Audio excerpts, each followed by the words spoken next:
આજની ધર્મકથા. પ્રણામ. ઇલાચી કુમાર,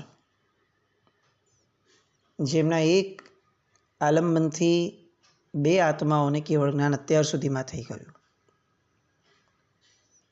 લોકો ખેલ જોવા આવ્યા હતા દોરડા ઉપરનો, અને એની જગ્યાએ લોકો જે જોઈ રહ્યા છે એ અકલ્પનીય છે.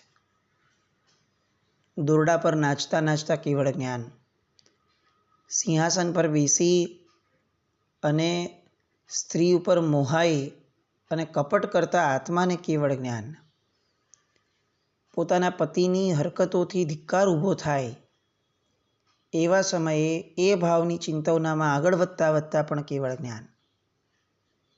આપણને એવું લાગે કે કેવળ જ્ઞાન કેટલું સરળ છે, કેવળ જ્ઞાન કેટલું ઇઝી છે. જો આવી પરિસ્થિતિમાં આવી રીતે લોકોને કેવળ જ્ઞાન થઈ શકતું હોય તો આપણે તો કેટલી બધી સરસ પરિસ્થિતિમાં છીએ.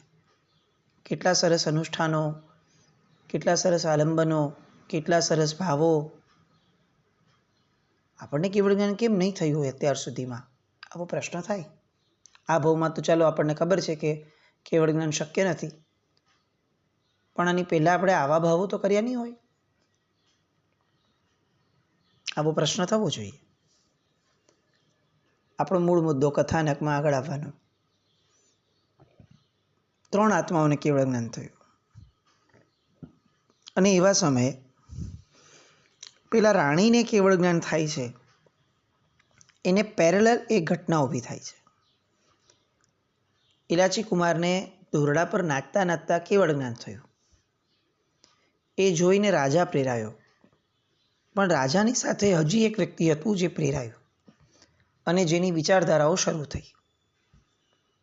અને એ હતું એ વ્યક્તિ કે જેના આધાર ઉપર આ આખી કથા ઊભી થઈ છે, જેના કારણે ઇલાચી કુમાર અને રાજા બંને મોહના ભ્રમની અંદરમાં સપડાયા છે. પેલી નટડી, એને વિચાર આવે છે કે આ શું થઈ રહ્યું છે. આ કેટલી હદ સુધીની મારા ભાગ્યની અને મારી અધમતા છે કે મારા કારણે આ ઇલાચી કુમાર જેવો વ્યક્તિ કે જે કરોડોપતિ હતો, જે આવો ધનાઢ્ય હતો, ઉચ્ચ કુળમાં જન્મ્યો છે, સારામાં સારા માતા પિતાને પામ્યો છે, સારું રૂપ, સારું યૌવન બધું જ છે, ને તેમ છતાં મારા પર ફક્ત મોહના કારણે પોતાનું બધું જ છોડી અને ભાગી ગયો છે. આ કેવો મોહ છે કે જે મોહના કારણે માણસ પોતાનું ઘરબાર છોડી દે. અને બીજા આ રાજા, કે જે રાજાને એની દીકરી જેવી ઉંમરની વ્યક્તિ, સ્ત્રી, કન્યા પ્રત્યે રાગ થયો. રાગ થયો એવું નહીં, રાગ થયા પછીથી કપટ કરવાનું મન થયું. આ કેવો મોહ છે. અને એને મનની અંદરમાં આ ભાવ પ્રગટે છે. હજી જોકે એમના ભાવ, નટડીના ભાવ આગળ વધવાની પાછળ એક કારણ બીજું પણ હતું, જે કારણ આપણે આગળ ચર્ચીએ કે એમના નટડીના જે માતા પિતા છે, એ માતા પિતાએ આ નૃત્ય જે થયું છેલ્લા દિવસે એના એક જ દિવસ પહેલાં એક આખી કથા દ્વારા નટડીને જણાવ્યું હતું, પ્રસંગ આવ્યો એટલે, કે તું ખરેખર અમારી પુત્રી જ નથી. તું અમને નાની હતી ત્યારે ક્યાંકથી મળી છે, અને મળવાના કારણે અમને એમ થયું કે આવી રૂપરૂપની અંબાર જેવું બાળક, નાનકડું તાજું જન્મેલું, કોઈ એવી રીતે જંગલમાં છોડીને વયું ગયું છે, તો હવે અમે એને સ્વીકારી લઈએ અને અમારી પુત્રી તરીકે એને મોટી કરીએ, અને પછી અમે તને મોટી કરીને આ કળા વગેરે તને શીખવી છે.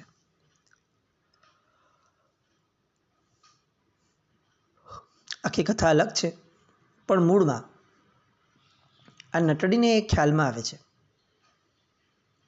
કે ભલે હું અત્યાર સુધી અધમ કુળની કહેવાય, પણ મને તો મારું કુળ જ ખબર નથી. કદાચ હું કોઈ રાજકન્યા પણ હોઈ શકું, કદાચ હું કોઈ ઉચ્ચ શ્રેષ્ઠીની કન્યા પણ હોઈ શકું, કદાચ હું કોઈ બીજાની કન્યા પણ હોઈ શકું.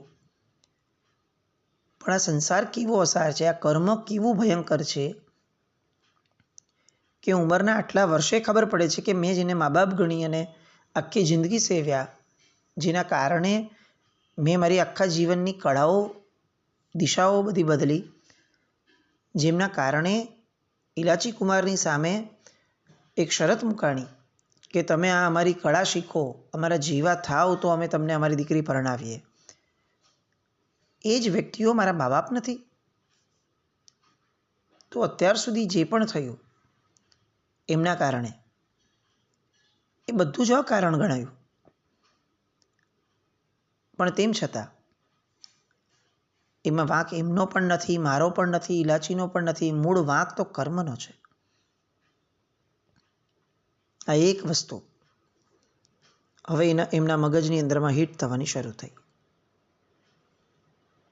કોઈ પણ વસ્તુનો ઘા જ્યારે લાગે ત્યારે જો એના ઊંડાણમાં જતા જીવ શીખે ને, તો એનો એ કર્મનો જે ઉદય છે એ કર્મની નિર્જરાનું કારણ બની જાય. આપણા લોકોની તકલીફ એ છે કે આપણી સાથે કોઈ આકસ્મિક ઘટના બને છે, આપણને દુઃખ થાય છે, આઘાત લાગે છે, પણ એ આઘાત ઘા સુધી પહોંચે, આપણા મનને ઝંઝોડી દે અને એના દ્વારા તત્વ સુધી પહોંચવાનો પ્રયત્ન થાય, એવો માનસિક પુરુષાર્થ આપણા દ્વારા ક્યારે થતો જ નથી. આપણે એટલા બધા ઉપર છલ્લા હોઈએ છીએ કે સુખ હોય કે દુઃખ, આપણને ક્યારેય ક્યાંય મૂળમાં ઊંડાણમાં જવાની, ક્યારેય તસ્દી લેવાનું મન જ નથી થયું. અને એટલે જ જે શરૂઆતમાં પ્રશ્ન થયો હતો કે આપણા જીવનમાં આવું કેમ નથી પ્રગટતું, કારણ કે આપણે કાંઠે છપછપિયા કરવાવાળા માણસો છે. અને આવા કેવળ જ્ઞાન રૂપી રત્નો એ તો સાગરના, સમુદ્રના ઊંડાણમાં જવાથી મળે. અને આપણે ઊંડાણવાળા માણસો જ નથી, આપણે લંબાઈ પહોળાઈવાળા માણસો છે. આ નટડીએ ઊંડાણમાં જવાનું શરૂ કર્યું કે મારા જીવનમાં બનેલી આ બધી ઘટનાઓ, આ લોકોના જીવનમાં બનેલી આ બધી ઘટનાઓ, આ બધી જ ઘટનાઓના મૂળમાં જો કંઈ છે તો એ છે કર્મ. કર્મ કેવા કેવા નાચ નચાવે છે. ખરેખર ધિક્કાર છે એ કર્મને કે જે કર્મના કારણે પેલા ભૂપને મોહાવવું પડ્યું. ધિક્કાર છે એ કર્મને કે જેના કારણે ઇલાચીને મારા પર મોહાવવું પડ્યું. ધિક્કાર છે આ મારું રૂપ કે જે માનવ ભાવ મળવા છતાં બીજા બધાના કર્મનું કારણ બને છે, બીજા બધાના દુઃખનું કારણ બને છે. ધિક્કાર છે આ માયાઓ, ધિક્કાર છે આવા રાગના બંધનો કે જેના કારણે કેટલા આત્માઓ પોતાના જીવનની ભાન ભૂલે છે, જીવનની દિશા ચૂકે છે. ધિક્કાર છે. અને આ ધિક્કારના કારણે અંદરમાં એક એવું જીવદળનું પરિણમન પ્રગટ્યું કે જેના કારણે સંસારનો એક આખો રાગ ઓસરતો ગયો.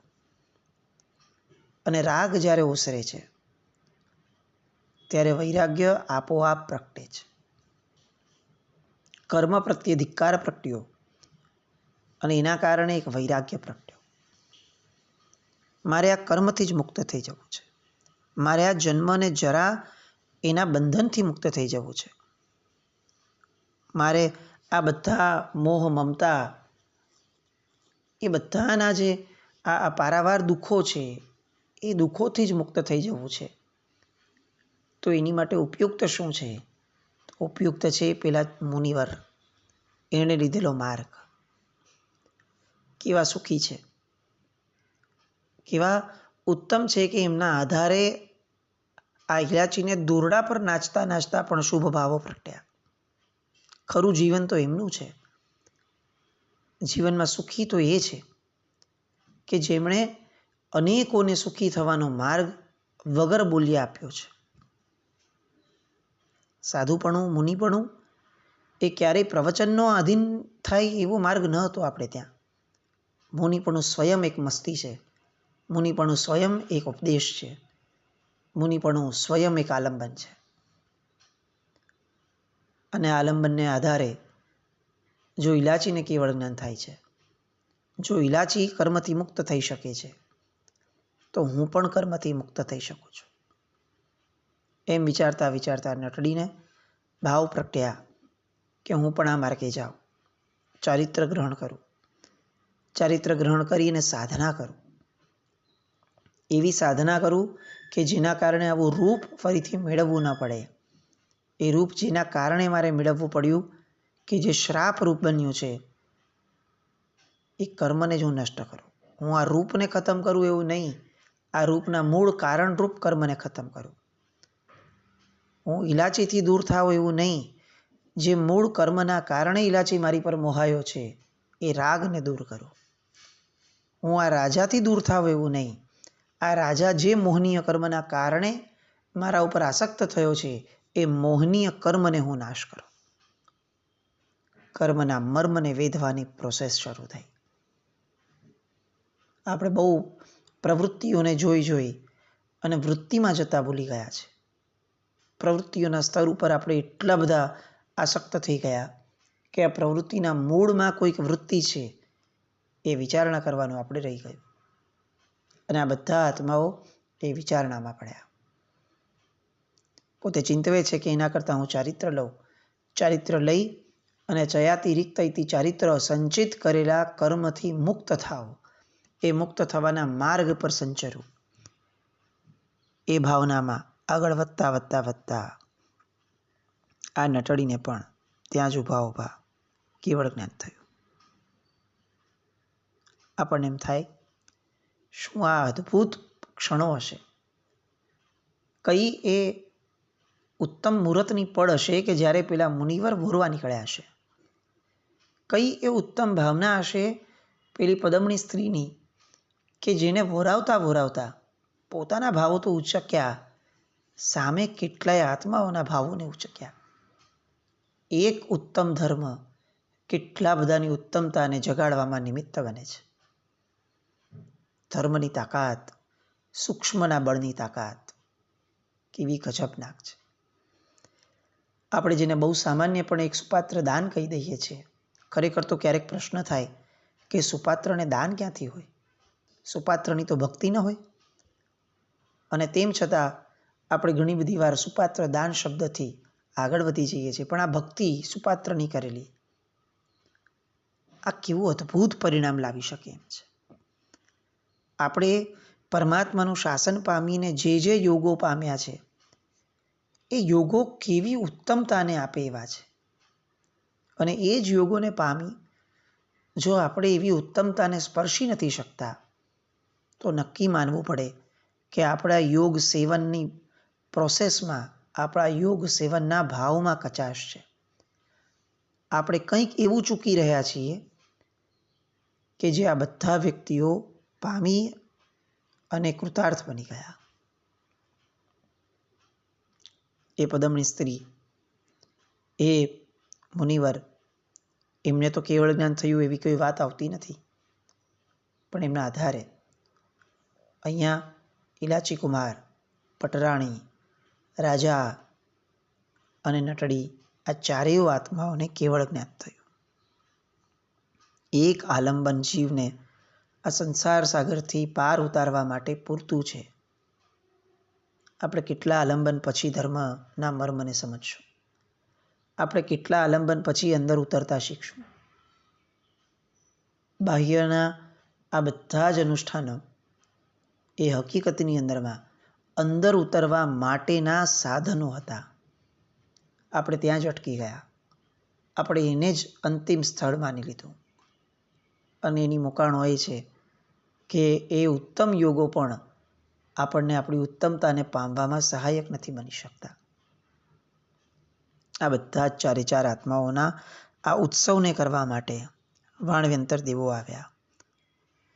કનકના કમલ પાથર્યા, ચારેયને એ સોનાના કમળ પર બેસાડ્યા અને ગીત, ધ્યાન, આ બધા વાજિંત્રો, આ બધા દ્વારા પોતપોતાનો હરખ વ્યક્ત કરે છે. લોકો અચરજ પામે છે. આ કયું નાટક છે? આ કયો ખેલ છે?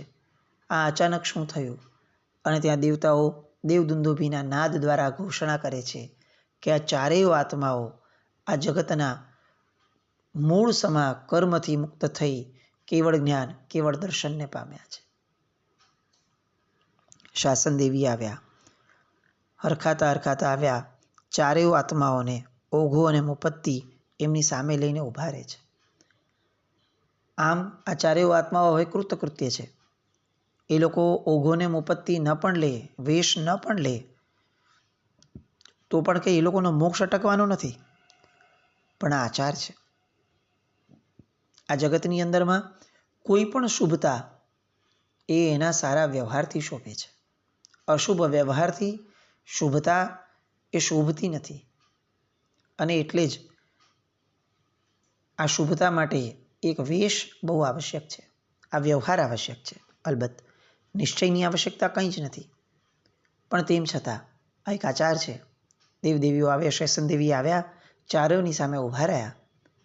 કોઈ કમ્પલ્શન નથી કેવળ જ્ઞાનીને, પણ આ સહજ આચાર. એ લોકો પણ એનું માન રાખે છે, ઓઘો અને મુપત્તિ સ્વીકારે છે, વેશનું પરિવર્તન થાય છે. બધા જ સામે બેસી જાય છે આખી પ્રજા, અને બધા વિધિવત આ ચારેય આત્માઓને પ્રદક્ષિણા, વંદન આદિ સુકૃતો કરે છે. આ દેવદેવીઓએ જે પણ ઉત્સવ રચ્યો છે એ ઉત્સવમાં લોકો સામેલ થાય છે. અંદર અંદર વાતો ચાલે છે કે આ શું અદ્ભુત માહોલ છે, આ કયું જૈન શાસન, આ કઈ ઉત્તમતા, કયા યોગો કે જે એક આલંબન ઉપર છેક અનંત કાળથી ચાલી આવેલી બહુ પરંપરાને તોડી દે. આવી સક્ષમતા, આવું શક્તિશાળી શાસન. અને લોકોના હૈયા ખરેખર હિલોળે ચડે છે. અને એવા સમયે બધાના વંદન થતાં હવે ઇલાચી કુમાર સોનાના કમળ ઉપર જે બેઠા છે એ આ ભવ્ય જીવો માટે દેશનાની શરૂઆત કરે છે. એમને વિધિવત વંદન થઈને વિનંતી થાય છે કે પ્રભુ આપ દેશના ફરમાવો. અને હવે ઇલાચી કુમાર દેશના શરૂ કરે છે કે તમે આ મનુષ્યનો અવતાર લીધો છે, આ અવતારની અંદરમાં જો ખરેખર કંઈ સેવવા જેવું છે તો એ છે સંવર. પોતાના આત્માને રોકો. આ રોકવું એ બહુ જ મહત્વનું છે. સંવર વગરનું તો સંયમ પણ અધૂરું છે. કારણ કે જેમાં ઇન્દ્રિયોના વિષયોના રાગને રોક્યું જ નથી, એ સંવર વિનાનું સંયમ એ શું ફળ આપશે? રોકવું એ મહત્વનું છે.